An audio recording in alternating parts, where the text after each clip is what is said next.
You're back here on the program. I hope you're wonderful tonight. We spoke off the top of the show about the passing of Philip Seymour Hoffman, and when the news broke, people were stunned, obviously, and many people who you might recognize, we might recognize, took to Twitter to share their feelings.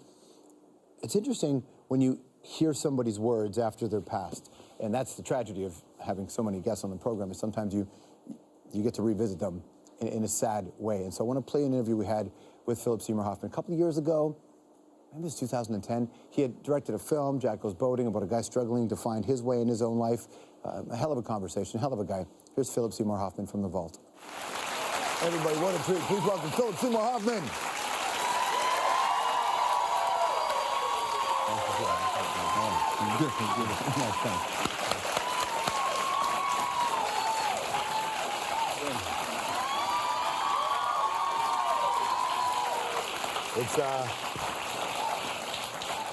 It's like you're in Kiss, you know.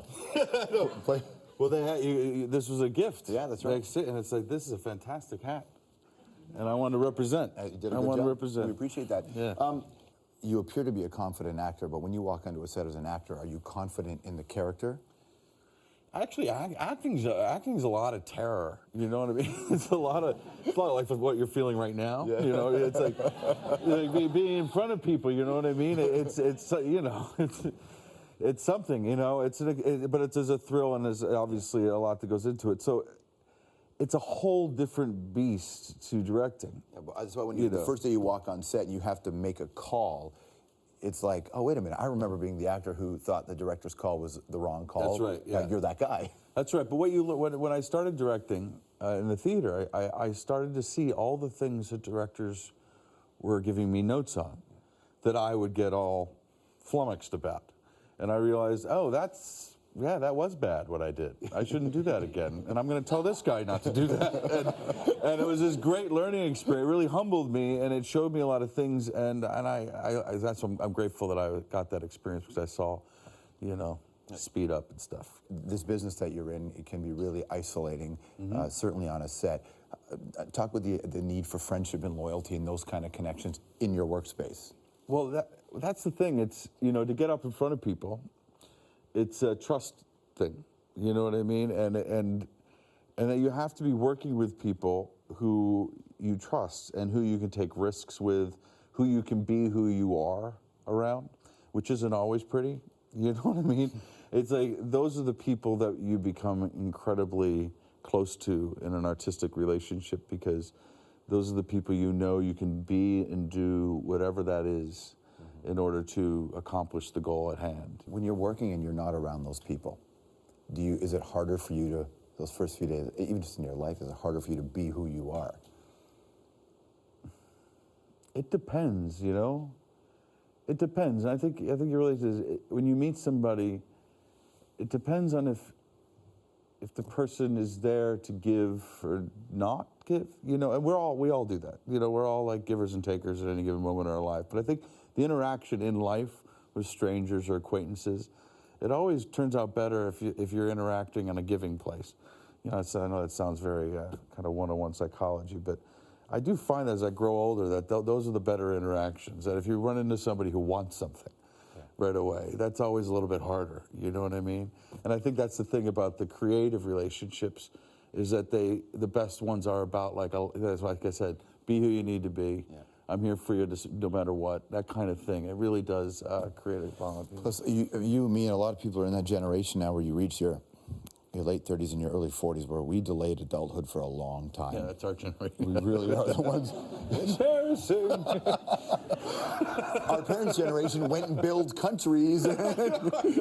Ooh. Yeah. But the craziest part about embracing your own adulthood, which you're in that stage now, is when you kind of look and go, oh, okay. So now, not that you see the end, how are you dealing with that? Well, you know, I met a woman, Mimi O'Donnell, when I was 30. Yeah. And when we were 34, we had a child. And now we have 3. And I'm 43. And I'm still wondering if I'm an adult. Do you know what I mean? As I look at my 3 kids. Or I'll be like, we have a 3rd? Oh, yeah. And it is an amazing thing, you know, this desire to hold on to that, youth because you see it going, you know? And that's what's great about kids, I have to say. It's like everything that became old and kind of morose about growing, you know, like holidays or birthdays or summertime, you know, now is all great again. You know, like we just went through a summer with our kids. It's an incredible thing going through, because you forgot, remember summer when you were a kid? Summertime.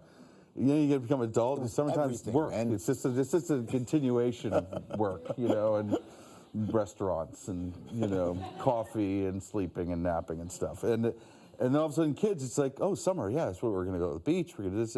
And so that's pretty amazing. That's a beautiful thing. You know? But do you then look around going, now I'm my dad? I'm my dad, and now I understand, and why did I give my dad such a hard time? Now I get it. This isn't easy. It isn't easy to love something as much as you love a child. It's like looking into the sun. You know what I mean? It's intense. Do you have life lessons from your folks that you that you go, I didn't used to subscribe to this, but now I really want to impart this on your kid? That just to stay. I mean, life lessons. You know, to stay in it with the kids. I mean, that's the thing. It's hard, from what I just said, because no matter what they do, no matter how out of hand they get or whatever it is, that love, my experience, that love is that intense, and it can make you crazy. You know, that kind of love makes people crazy. And as we all know from being parents and witnessing our parents, you know, and that's the lesson that I've learned. Like, I look back now and go, oh, okay, that's why my dad couldn't handle that.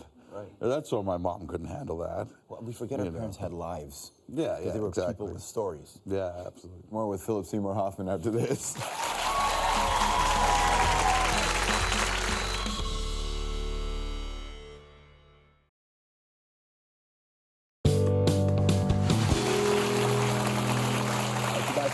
Philip Seymour Hoffman's on the program. We were talking about parenting beforehand, and before I go answer Apology, I want to ask you, your mother was a judge, right? Like a family judge? She was a family court judge, I'm assuming not like Judge Judy? Yeah, no, not like Judge Judy, yeah. That's a strong role model to have in your life. Did you Powerful, yeah.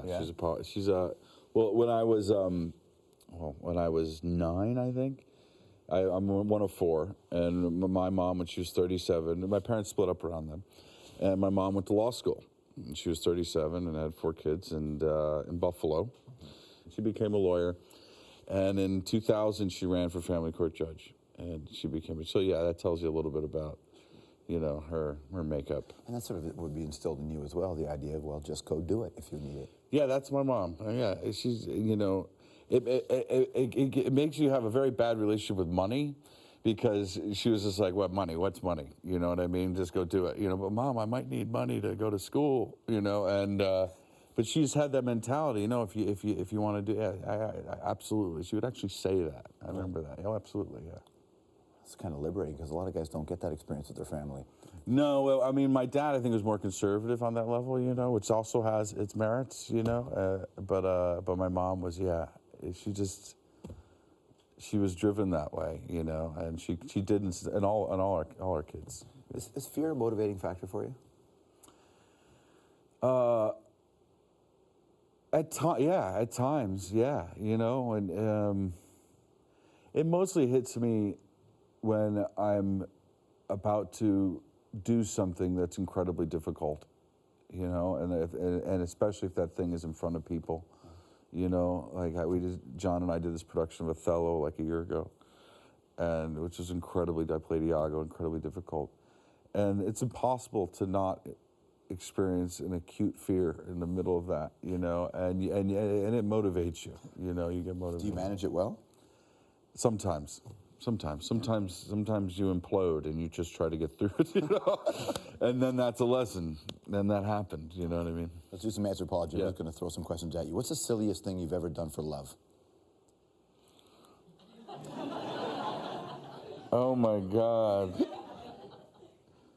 Well, you know what? The thing that's popping into my mind is about Mimi, but it's really silly and it's so beautiful that the girl that I have a family with now, I called her. She broke up with somebody. It had been a year. I still hadn't asked her out. So I was sitting in a chair. waiting to call her, and I couldn't get up so the phone rang while I was in the chair. I answered, a friend of mine. He's like, "What are you doing?" I'm like, "I'm trying to call Mimi O'Donnell on a date." And he's like, "Listen, I'm going to hang up the phone. I'll call you back in 20 minutes. If you haven't called her and asked her out, you are an effing no. And I was like, okay. So then I did. I left her a message. So this is she called me back 24 hours later and left me. She said, "Yes, I would like to go out." Well, she told me a year later that her sister had said, when you call him back, bend over and talk to him so your voice doesn't sound too high and so you don't let him know you're nervous. So just picture, there's this woman calling me back like this. "Yes, I would like it." And she actually did that. And so like, that tells you a lot about how kind of crazy we were about each other. That's amazing, Joe. What's the hardest thing you ever had to let go of? Outcome, you know. Any plan, because it's when I think any plan I thought I had about where my life was going to go, I've had to let go of.